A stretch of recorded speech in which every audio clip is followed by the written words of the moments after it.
Hey, what is up guys? And before we start the video, I really wanted to talk about the Drone Mesh forum. So I've released a new forum. It's called dronemeshforum.com, and it's dedicated for FPV drones, flight controllers, ESC, all kinds of crazy cool stuff. I'll also be adding special, the testing files also of the ESCs that I usually do, so you can actually go through them by yourself and save some of the data in FPV video feeds, so you can check all that for yourself and analyze even further than my videos on YouTube. And also, it's a nice place to come if you have an issue, and I do my best to help everyone there. And there's also other people with me here that are helping others as well, and hopefully we can make it into something great, and everyone's welcome to post anything they want. And we also have like this hardware idea section where if you wanted you had an idea about something that's has not been created and you'd really love to see it happen, there's people collaborating and just sharing ideas and all kinds of crazy cool things. So come on in and join the Drone Mesh forum, guys.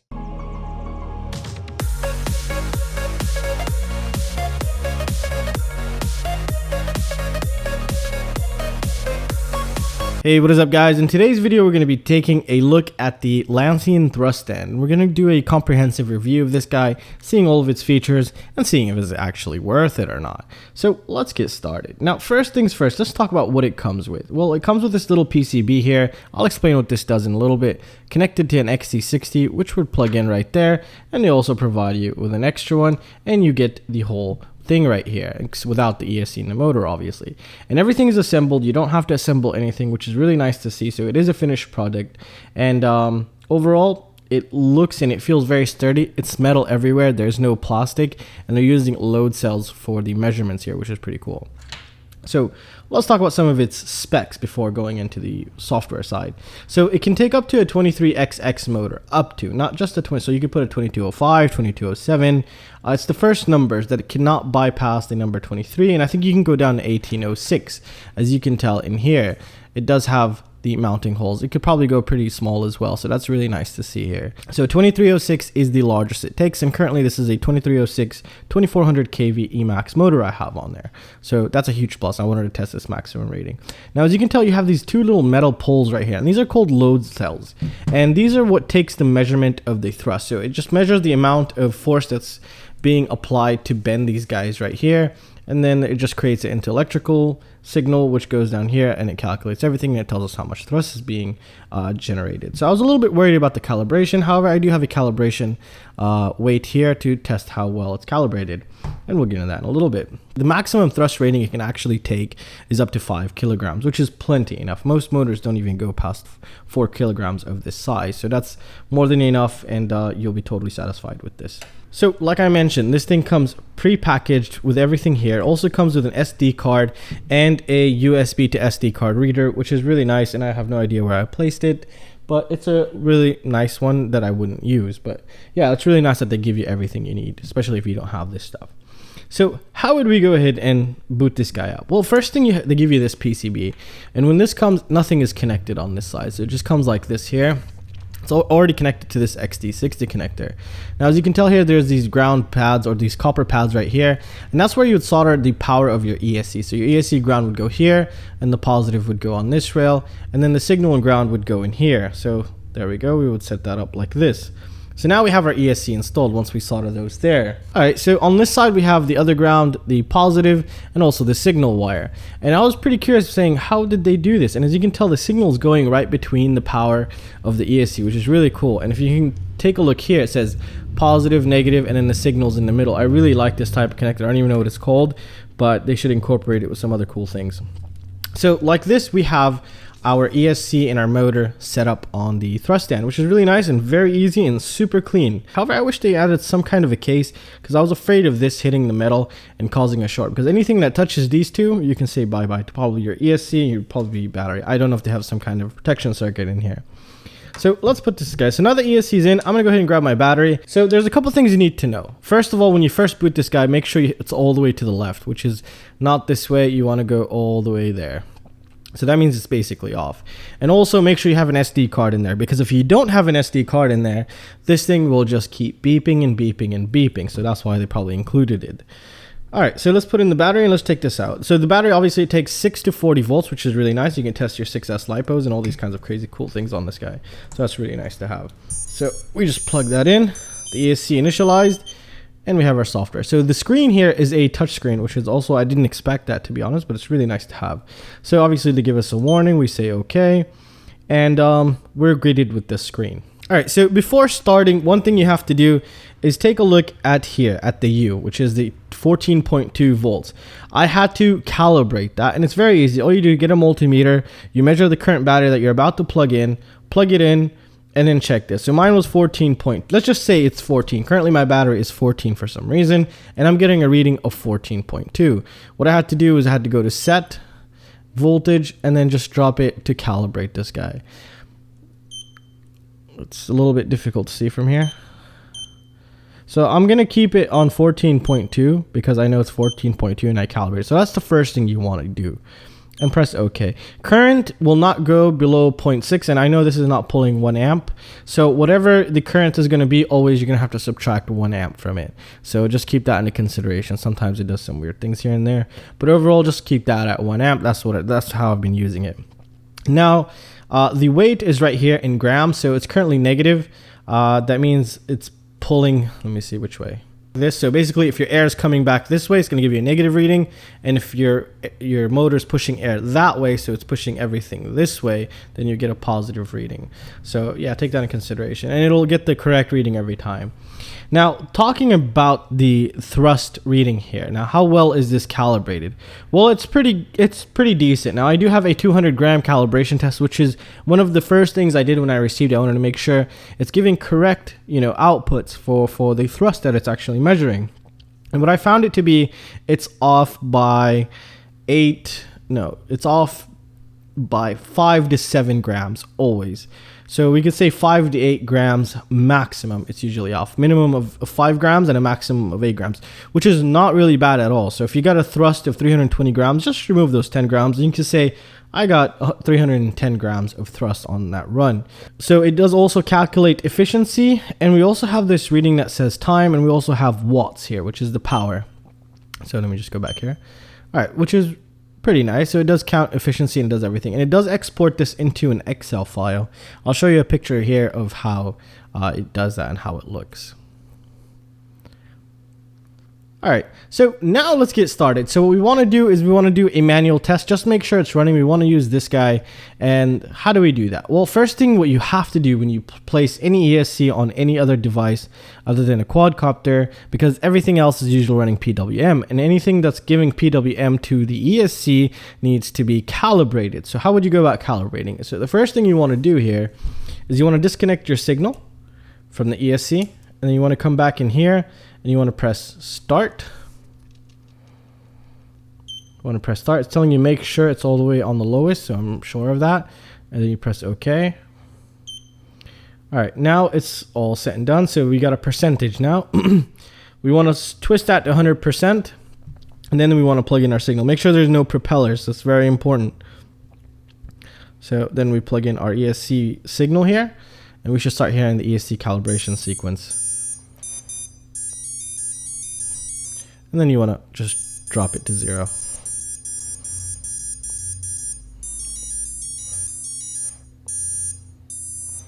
Now, if you wanted to, you can go ahead and reboot the whole device, but there's really no need. Now you can just test it. And let me show you that real quick. So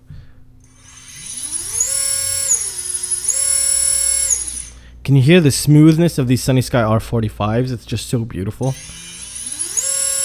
It's really nice. The whole structure is very good. There's not a lot of vibrations, which I also really like about this, and everything just feels really good and solid in there. So that's one huge thing. Now, let's begin with the modes. So they have 3 pre-programmed modes to test. It has one that goes from 10% to 100% by 10% increments. So it goes 10%, 20, 30, 40, 50, 60, 70, 80, 90, 100%, which is mode 1. Mode 2 goes by 25% increments, and mode 3 goes from 50 to 100% by 10% increments. So if I clicked M3, it would do a test of 50% throttle, 60, 70, 80, 100. And if I did the M2 here, it would do 25% throttle, 50%, 75, and 100% throttle. and M1 will go from 10% all the way to 100% by 10% increments. Now there's also this little word here that says time, and then you get, what did I do? Okay, so you also have this thing that says time here. Now what is this? It says 2 seconds. Now if I remember correctly, yeah, it's this one here. So if you wanted, what you do is default, this thing can go up between 2 and 5 seconds. And let me explain what this does. So let's just say we clicked mode 2, and it goes 25%, 50% throttle, 75 and 100% throttle. Now if we switch this to, let's just say 3, sometimes it just takes a while to register. I don't think we can do it from here. Yeah, we have to go through here. So we have to be in that mode first to actually switch it. There we go, 3. So what does this 3 second mean? Well, that means when you pick a mode, it'll stay on the percentage for that long. It goes up to 5 second maximum. So right now it's on 3 seconds. So it'll go, let's just say we clicked mode 2, which is the 25% increments.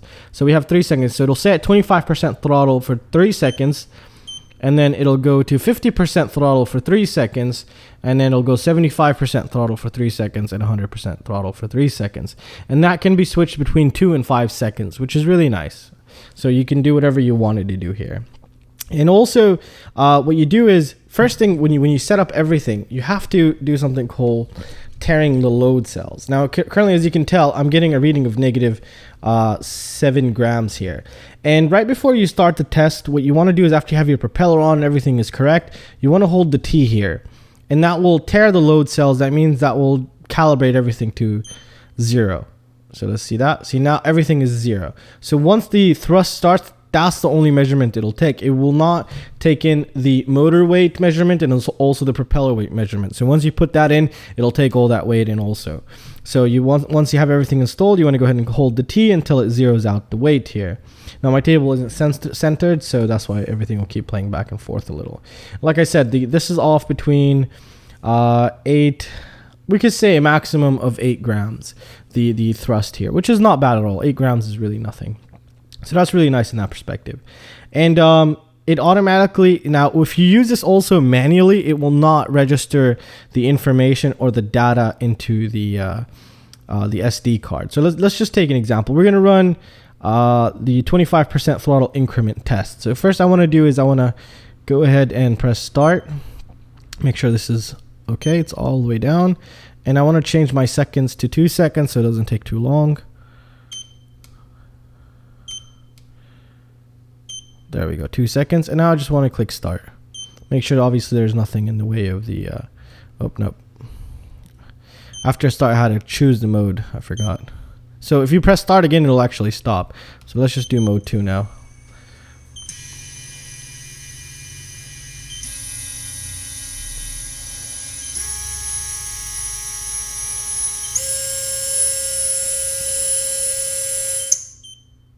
All right, so that's awesome. Now, if we take a look here, we have the button called DAT. So if we click data, it'll show us this. So it'll say 25% throttle. It was 13.97 volts at half an amp, we can say, because obviously we cannot drop the amperage to 0.6 amps. So I just left it at 1 amp default, like when you boot it. So I just always remove that extra amp. So at 560 milliamps. So the P here is the watts, how many watts it's outputting. And then here we have the grams. Obviously there's nothing on there, so we wouldn't redo any readings here.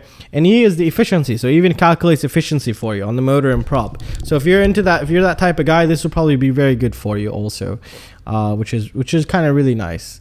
Okay, so what else do we have? So obviously this will be automatically written to the SD card in here, and you can access it. It'll be in a CSV file, as I believe. I'll leave a picture of how it comes out to be somewhere here on the screen. Now, some things also that's very important, which is the automatic stop button, which is kind of a must to know about. So let's go ahead and start this guy again here. There we go. All right, so let's just say I started mode 3 here, which starts at 50%. There we go. And I wanted to stop it right now for some reason. You can't just press it. Oh, well, now it worked. Usually you can't, but even on the manual saying don't just press it, you have to hold it. That's what even the manual said. And for me, the first couple times I had to hold it until it stopped. But that's also really nice to see. But also keep that in mind. Hold that thing. Don't just click it and let go.